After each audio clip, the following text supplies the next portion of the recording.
Hello and welcome to Campfire Conversations, stories from the center of the universe, where we bring the stories from our campfire to your ears, wherever you are in the world. Here we chat to friends over a favorite drink, enjoy the crackle of the fire, and let the real stories of life in the bush be told. Let's get talking to some bushveld legends and hear about their finest hours, the moments that made them question it all, and what keeps them coming back for more. Yeah, they knock a glass over, they dance it out, it's awesome. Tonight we are real men and all three of us are drinking Castle Light. Yeah! Who would have guessed it? Should have brought the black label. The cameraman's drinking Black Label. We don't put him on camera. Let me introduce our very, very special guest tonight, Dr. Joel Alves. I grew up watching David Attenborough, John Barty, and the Joubert documentaries. My first "What do you want to be when you grow up" choice was a game ranger. Then sport got in the way. Then a bit of traveling, and next thing I knew, after a gap year backpacking in Europe, I was studying sports science at the University of Pretoria. From there followed what can only be described as a series of very fortunate events and uncanny moments that brought me to where I am today. Sometimes I still reminisce and think, how the heck did I get here? He is a young, energetic and passionate wildlife veterinarian who aspires to learn and grow from every experience he encounters. He not only aims to go beyond just being a vet, but he also aims to make a positive contribution and difference in the world of conservation. My second name is Mnandi, which has a whole range of translations, from sweet to being the Zulu word for nice and tasty. I quote here, "Elephant down came the raspy bark over the vehicle radio, and the crew leapt into action as we all converged on the fallen behemoth. In the dust storm, kicked up by the hovering helicopter, wildlife vet Dr. Joel Alves jumped from the helicopter skids like Tom Cruise, a free fall of some 3 meters. I kid you not, the man who shot the dart from the helicopter was first on the scene, all in a day's work. He's a hunk, he's a chunk, he's like Spider-Man on a touch rugby field. And I once saw him catch a ball which was moving faster than a missile on an action cricket court. The conservation vet, Dr. Joel Alves. Good to have you here, man. I don't think I'm going to say anything. I can't live up to any of that. Who wrote that? Number one, you're hard to lock down. It's taken us 5 weeks to get you here because you are too busy saving animals. It's a privilege to have you here, man. No, thanks a lot, Hawley. It's good to see you, man. You too. We also, in our conversation tonight, have Mr. Mike Grover, former Skakusa Cricket Club captain, networker, ecologist, grazing expert, repeat guest on Campfire Conversations, friend and human-wildlife conflict expert. Joel, let's get into it, man. You are inspiration, actually, to all of us, and your passion for conservation is interesting. Your job is the job I dreamed of. And I am living the dream, but it is a dream job for boys, girls growing up all over the world. Tell us, I know it's not as glamorous as it sounds, but I mean, tell us about some of the cool stuff that you do and get up to. Yeah, geez, I mean, it's, first of all, definitely not as glamorous as it sounds. It's like everything you read, there's about 5% of our life, and the other 95% is driving around like a headless chicken, or on the phone, or emails, or whatever it is to organize all the cool stuff. But definitely in an incredibly privileged and fortunate position. And I mean, much as what I said there, sometimes I do wonder how I ended up here. And, now looking back, I can't imagine doing anything else. I mean, yeah, we get to work with amazing species, obviously, but I think a bigger thing for me is the people we get to work with through everything that we do. I mean, amazing organizations doing incredible conservation work. And I think a lot of the time what we get to do is the glamorous aspect right at like the pinnacle of everything that's been going on. Whereas behind the scenes, often there's unsung heroes that never get mentioned in all of it. So it's actually, the vets get to take the glory sometimes, whereas there's so many incredible conservationists doing amazing work behind the scenes and making everything happen and come to light. Years of preparation, and then you come around, dart the rhino, put it in a crate, take it to Malawi, and looks like you just, saved the rhino, the black rhino in Malawi. So, I got you. Yeah, I mean, it's amazing. I think for me, it's more the people, the passionate people. It's a very small world, the conservation world. And you find that, I mean, it's a very small circle. It's tiny. And Yeah, I mean, we're very lucky to work in a number of places around the world, not just the continent. Okay, so and tell yeah, me, I'm going to jump in, man. yeah. And you're very humble. But it's okay, so tell me about the Congo and the elephants and going up there to do some work. Yeah, I'm glad I'm here to talk to you and came back from that. That was a lot wilder than I'd ever anticipated. Yeah, Really? no, geez, that. The Congo So- was wilder than you anticipated. Yeah, Jeepers, it must have been wild. I didn't really do much reading or anything like that beforehand. For a good reason. Yeah, That's exactly. scary. So no, that was, I mean, that's a career highlight of mine, big time, to work with a species that not many people get to work with. I mean, forest elephants, and in a place that was just absolutely mind-bogglingly amazing. But you know, I was very unprepared for it. I'd only chatted to, I mean, most people know Pete Morkel, and he's pretty much the veterinarian that's pioneered the work on forest elephants. And besides him, there's not many people that have gotten to work with them. So, you know, spending time on the phone to legends like him and Dave Cooper before going and saying, you know, what's it all about? They're like, well, just don't get squashed. And that's like the only information you get. And then you're like, okay, cool, you know, well, let's go over there and find out what it's about. And it's literally don't get squashed. And so, no, it was epic. I mean, you get dropped off in the middle of a place that's the size of Kruger, but there's no roads. You camp out there for 2 weeks. We had pygmy trackers following tracks sort of every day. I only saw 5 forest elephants in 2 weeks. It was phenomenal. It truly, truly was an incredible experience. And an adventure of a lifetime for sure. No, that is incredible. Another story that I mean, you've been involved in loads of things. Another one that caught my eye, I don't know if this is going to ring a bell, I haven't discussed this with you, is I found an article on the internet about a blind elephant in the Umbabat. Does this ring a bell? Yeah. So, I mean, just I mean, that's crazy. You tell us about it. So I wasn't there for the beginnings. That was my colleague, Dr. Ben Miller. They sort of got specialists out from Onderstepoort to come and take a look and see how bad it was. And I'll stand to be corrected on the percentage of vision that he still had, but it's minimal. And what had happened when I sort of got involved in that case was about a year later, he got a tusk sort of right next to the butthole, for a better PG explanation. And it got seriously infected, and he lost a lot of condition. We tried to treat him about 2-3 times. You know, it was a very easy case to deal with because the fact that he was blind, you could pretty much walk up to him and pulse syringe him if you wanted to. But he had a tear in his rectum into that wound, and we thought this is never going to recover. And there was actually a lot of discussion about whether or not it's more humane to just euthanize him before he dies a horrible death. Yeah. And somehow, like wildlife does, he just made the most incredible recovery and turnaround, and somehow I still don't know to this day how that wound closed up. But you know, he turned around, and it's a fascinating case. He cruises around. It's amazing when He's still alive. Yeah, Okay. he's still alive. And like when it's an incredible story. when he's sort of getting chased by the chopper or the planes and that, very often his Ascaris will come and sort of like sit next to him and sort of guide him in essence. We've seen Amazing. that a bit from the air, yeah. So he's like, So those who are obviously Ascaris, the other bull elephants Yeah. who hang out with each other, that is incredible. no, very cool case, yeah. So no, he's still fine, still And cruising when he's around. feeding, I mean, obviously they're using their trunk and smell and what, but you don't see any obvious. No, nothing. I mean, if you saw him in the bush, you'd be surprised if he wasn't just like any other elephant. You'd never say he was blind at all. What a story. No, it's an That's interesting so one. cool. So the others would come and actually. Yeah, sort of them like out. run with him. It's very, very interesting. Wow. The obvious question, I mean, so I've done loads of work with vets as well, and the obvious thing that comes to my mind every time, what if this thing wakes up? So you put an animal to sleep, sometimes you fly around in a helicopter, sometimes you go in a vehicle, the animal goes to sleep, you're guessing how much it weighs and how much you need to give it. So, I mean, have you ever had an animal open its eye and look at you? We have had, yeah. I mean, a lot of the predators sometimes you get what we call spontaneous arousal when they lift their head up and jump up, but we haven't. Spontaneous arousal. Spontaneous arousal out of nowhere. Both the vets and the animals, eh? We did say this was PG. Oh, no. So yeah, no, I mean we've definitely had it, but it hardly ever happens. I mean, with the drugs we've got access to today, you know, if they come around, it's usually their heads lolling all over the show, and they're not ready to just pretty much bite you. I'm sure you've got loads of stories actually with your time in the sands with cats waking up and things like that. Yeah, the vets weren't as good as you, though. I think. The drugs weren't as Okay, maybe good. the drugs weren't as good. Take that back to all the vets I worked with.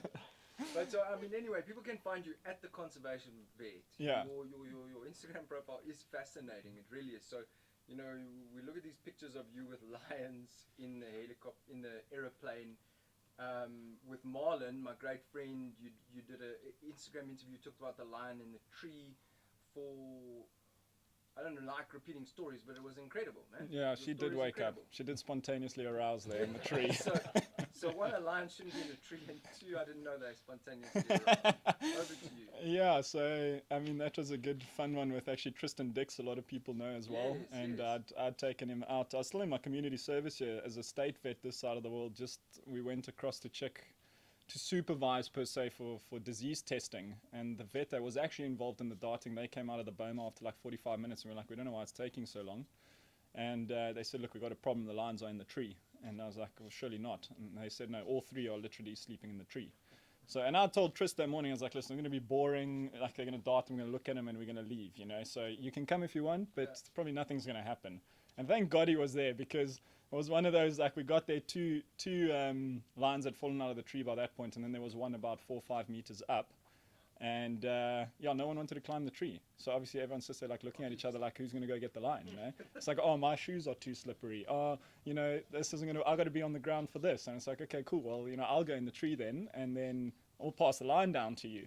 And yeah, then she woke up in the tree a little bit, and then it got hairy, and then we injected her with some more, and then she almost fell out, and yeah. Hence the name Hunk. Hunk and Chunk. So yeah. No, it's crazy. Nobody's got a story like that. But They really don't. that kind of leads it to a different side of things. Is you're doing that as your COMServier. So you've gone from studying all this stuff, then you do a little bit of exposure when you do your rotations and you come out to the Mnisi and you do some wildlife stuff. Then you do a COMServier, which throws everything from TB testing to cattle to wildlife. And now you're back into the wildlife. What's the connection? Like, what has brought you back into the wildlife? Or were you always going to be a wildlife vet? Have you seen other elements of it? I mean, Flip, I'd always wanted to be a wildlife vet from when I started studying. So it's more, I got very lucky to end up in this position. But definitely, I think one of the biggest aspects from our community service days, and especially this area where we're in the low veld and with the diseases in this area, and with something like the COVID-19 pandemic going around and the whole idea around One Health, I think that's been a great thing from the COMServier to take that to the veterinary world. And I think that's something that's going to move forward a lot, is the whole concept behind public, human, animal health, and how it's all intertwined. And in your COMServier, you sort of exposed to that quite a lot. And I think that sort of trickled down a lot into my current practice now.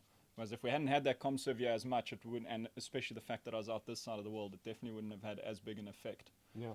So that definitely, it's an interesting one, especially with the diseases. On a And previous... Sorry. So Go for just it. to connect for people who are listening, so basically we're talking about the inside of the fence and the outside of the fence. Is that Yeah. And how human health, wildlife health, and natural health, or the environmental health, are all connected. Yeah. And I think that, we went back to a previous podcast of discussing inside and outside the fence, and disease doesn't know a fence. Yeah. Like, diseases move between the different animals quite easily. And I think that's an important part for people to understand, that conservation can't happen in isolation. It has to work with the communities around. And it's quite cool that you've seen those different elements No, for and sure. can bring it back together. No, for sure. And I mean, it's a big thing. I mean, the idea of One Health's been around for decades, and it's sort of one of those things that's an underlying. I mean, when we did our elective as students out here, we do one at one of the sort of communal areas bordering the western boundary of Kruger.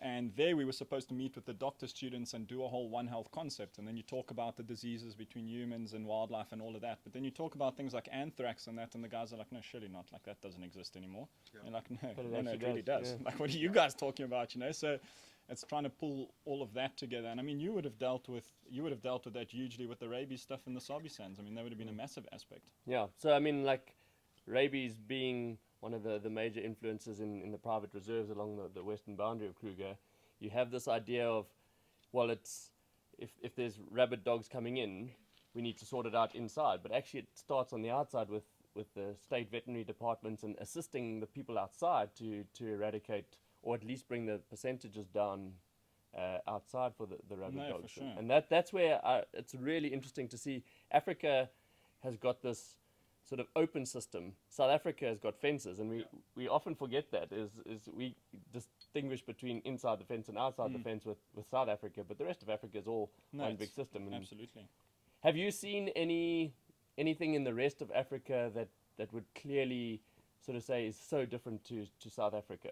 Oh, pretty much exactly that. I mean, that is just the way that people live intertwined with wildlife so much more than the hard boundaries that we have here. That's the biggest thing. Okay. You know, and they're trying to maintain and that's one of the biggest arguments between entities. I mean, when you go to something like the African Lion Working Group meeting, everyone in the East and the West and North Africa, they all frown upon the South and they say, what are you guys doing with fences and things like that? And they're trying to maintain natural systems, but those ecosystems are so different to what we have down here. And I think because of, as a simplistic sense, something like foot and mouth, we export a lot of beef. A lot of those countries are not. Yeah. So then they don't have to go through those rigorous disease control measures and that, because they're not trying to do something like that. So they're not surveilling, because I tell you what, I think if they started looking, they're going to find a whole lot of goodies, you know, everywhere, and then it's panic. Yeah. That's Interesting. fascinating. Yeah, that's fascinating. I love that. Do you think that there's an opportunity in the rest of Africa for tourists to become involved in conservation efforts? So not just donating, but like, I know that you've done a few things where people can come and actually join you on the experience. Do you think that there's something there that Africa has this wilderness, but it has a lot of people in conservation working in the background, and there's this opportunity that it's not just a game drive, you're actually contributing to conservation? Yeah, without a doubt. I mean, that whole, when we were in the Serengeti and Tarangire in Tanzania doing those ossicone units with Giraffe Conservation Foundation, that was with guests. It was guests that came with, joined us on the entire operation. You know, they funded the entire operation, but they got to see exactly where every single cent went towards, and the project sort of follow up as well. You know, so they get reports, they see all the tracking movement data and all of that, and what's come of it. So definitely, I mean, we've looked at it as multiple options, because the funding shortages in places like West Africa especially, I mean, and that is like a little conservation dark horse at the moment. I mean, there's so much stuff coming up there in West Africa, and to get funding in the conventional sense just doesn't seem possible anymore, and especially after this pandemic. So to take people with you, even if it's one or two people that are just looking for a sense of adventure and something behind the scenes, 100%. I don't see why that hasn't been done for so long before, actually. I love it, man. That is interesting. And I think we need to look at that. Definitely. I want to bring in my friend Kath from Hope African Adventures, travel specialist, qualified safari guide, and quiz master this afternoon. Kath, Love over the to you. title, Quizmaster. Let's start it off. Well, Brett, I'm actually going to ask you a question to bring Okay. you into the mix of things. So just to give a background about you, from Ali E. from Joburg, what year did you start guiding? And then I'm also going to add in where, and obviously add more context to that. So, I started guiding 2004. That was now, whatever, years ago. Actually here in Hoedspruit, I did my training here with Eco Training, the same as you, in 2004 in Karongwe. And again, like this podcast, and we're thinking about, I'm actually thinking about calling it Stories from the Center of the Universe, because that this town is what brings us actually all together around this fire. So that's where my soul is. My soul is in these reserves right here, and that's what brought me back with my family. So yeah, that was 16 years ago, and been everywhere in between, in John Dixon's footsteps. Following up on that question, this is from Leslie V. from Chicago. I know she was one of your guests. What are the moments that have left you speechless? The day her and her partner stepped off the Joe Cooper's truck day one in Uganda, 8 a.m. day one, with a bottle of red wine. I was like, this is going to be a good 16 days. Did it end well though? Yeah, it ended very well. Cannonball Safari. And hi to them, actually. Fantastic. Yeah, that's cool. Next question, which all three of you can answer, and whoever wants to go first. What would you say is your best memory in your career so far? Go for Joel. No, Mike. Brett, definitely. That's a tough one. Bounce. No, Definitely Have you you, thought Ollie. about one? I mean, you know, like I don't have a specific memory, but what I can say, and it sounds silly, but what I've learned specifically in this last 2 months, 3 months, where I haven't been doing what I've been doing every day for the last 16 years, I think I love seeing a leopard and the thrill of the chase of finding animals. It's what I live for, but really the memories and the moments that I miss of the bush literally are in the evenings at sundowners. alcohol or not. But I have these memories of sitting on top of rocks in Tuli, Lana Gorge in Makuleki, some random sunset spot in the Sabi Sand, you know, just with people, ending off a day where you've spent the whole day either walking or driving around looking for animals and having a blast with good people. I think a lot of my memories, one, go back to the campfire and the stories that get told at the end of the day, but two is, yeah, sitting on a rock watching the sun go down, rather than a specific, but something I yearn for quite badly at the moment. And obviously it makes us remember in our industry what people who come and visit us are feeling all the time, or the excitement they have before they come. So it's been really good for me in that respect to know what my friend leaving Johannesburg this morning is actually feeling in his heart as he moves towards the Kruger Park for the weekend at Juma this weekend or whatever it might be. That's pretty inspirational. Why do we let him go first? Yeah. Because it makes me think like, yeah, my best moment was totally blown out of the water. Now I'm gonna say like, oh, the time that I met Brett Hawley. Yeah, exactly. Was the time Mike Grover threw the biggest party that the reserve has ever seen. Soccer World Cup 2010, baby. Exactly, the Soccer World Cup finals. Like the That people was my that were best there, moment. there must have been what 150 people at least, and I think I stay in touch with 90% of those people just because it brought us all together. Here we are. And here we are. Exactly. That's the cool part. There were only 150 people in the area. In the zip line. So is that yours then? Are you cheating and taking the one that Brett gave you? Yeah, absolutely. That's the way it works. No, that's Inspiration. rubbish.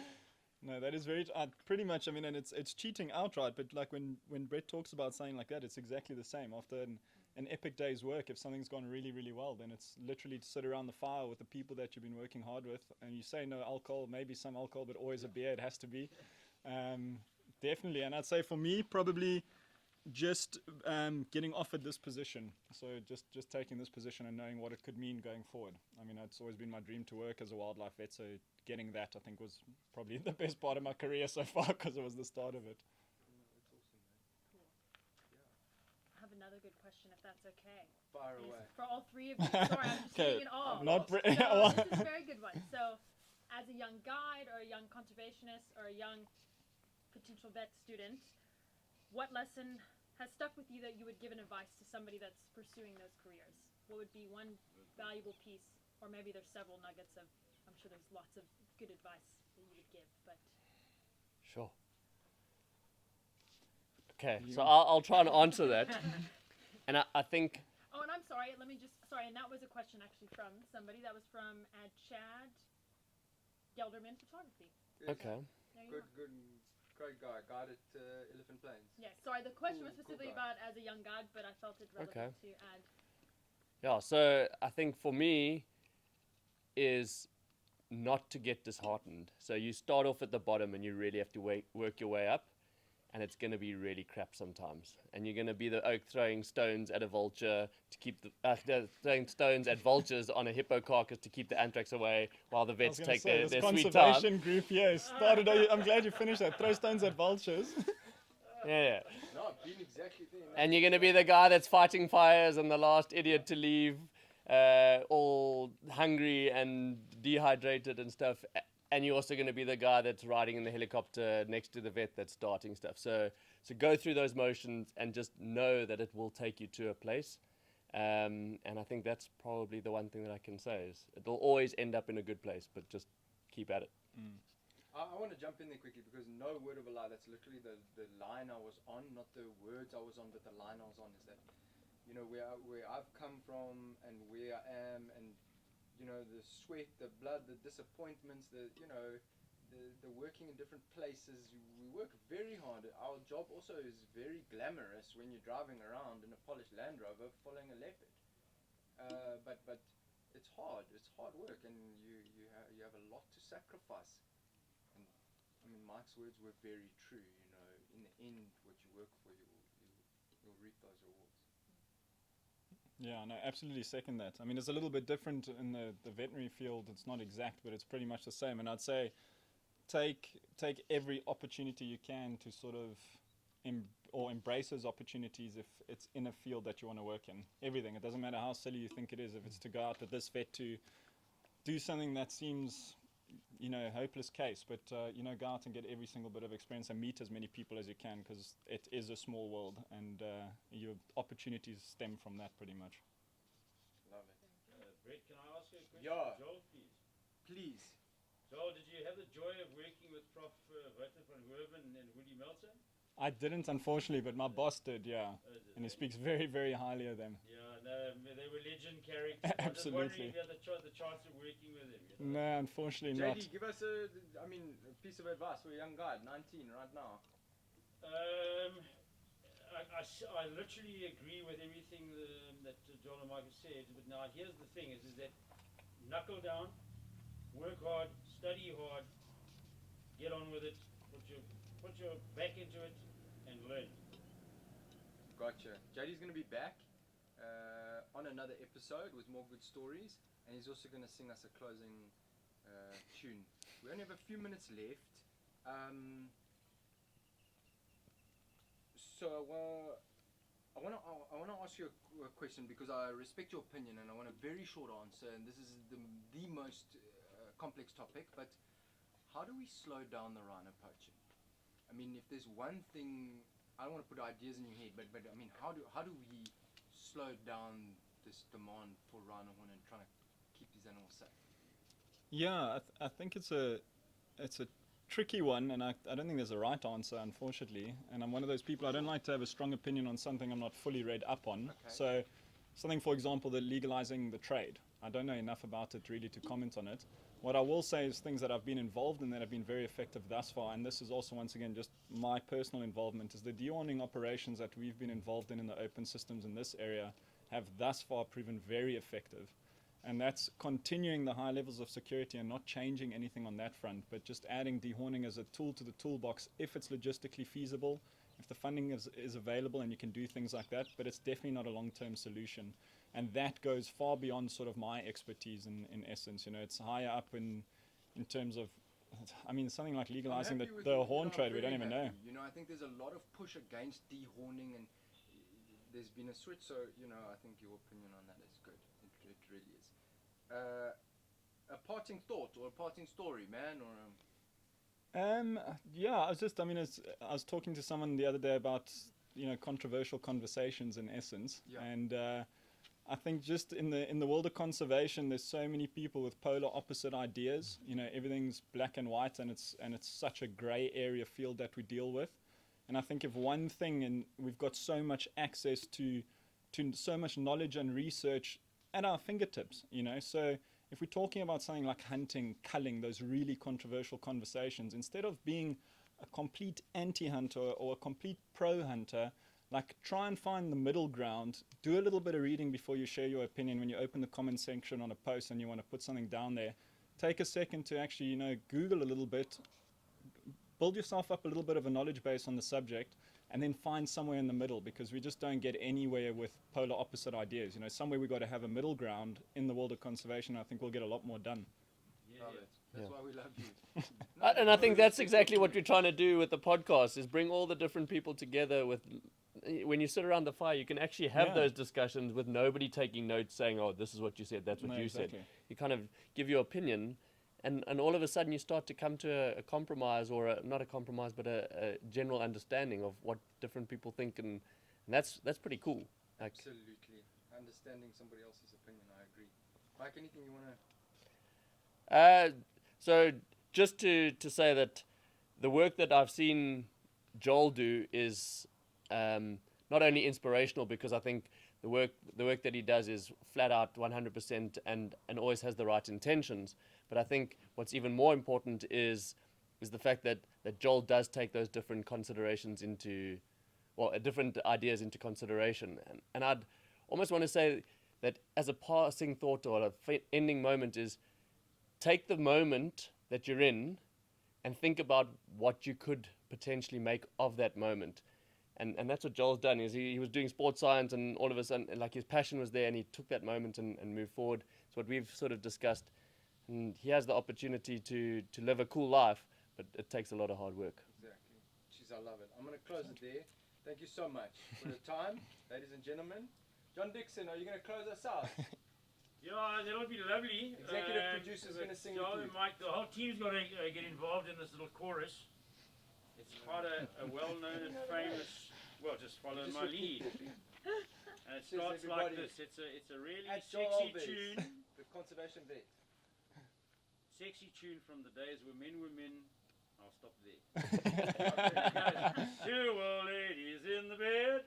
Two old ladies in the bed. One rolled over to the other and said, One rolled over to the other and said, I want to be a mauler ranger. I want to be a mauler ranger. Live a life of sex and danger.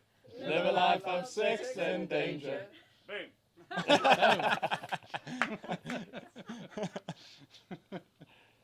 Executive producer. Happy. Good. That Marla Ranger fits a little Cheers, different. John. Thanks, Brett. Thanks so much, a lot, dude. man. No, Thank you. Thank you. Yeah. Thanks, Jolly. Well done, guys. Good, eh? Thank you for joining us. You can find today's guests online via their social media handles linked in this podcast description. Go ahead and give them a follow, share some love, and show some support for what they are doing. We welcome your questions and comments and encourage you to let us know what you're thinking. Who do you want to meet around our campfire, and what burning questions do you have for these bush legends? Find us on social media via the links in the description, and tune in to watch our podcast recordings from around the campfire on our YouTube playlist. They knock the glass over, they dance it hard, it's awesome.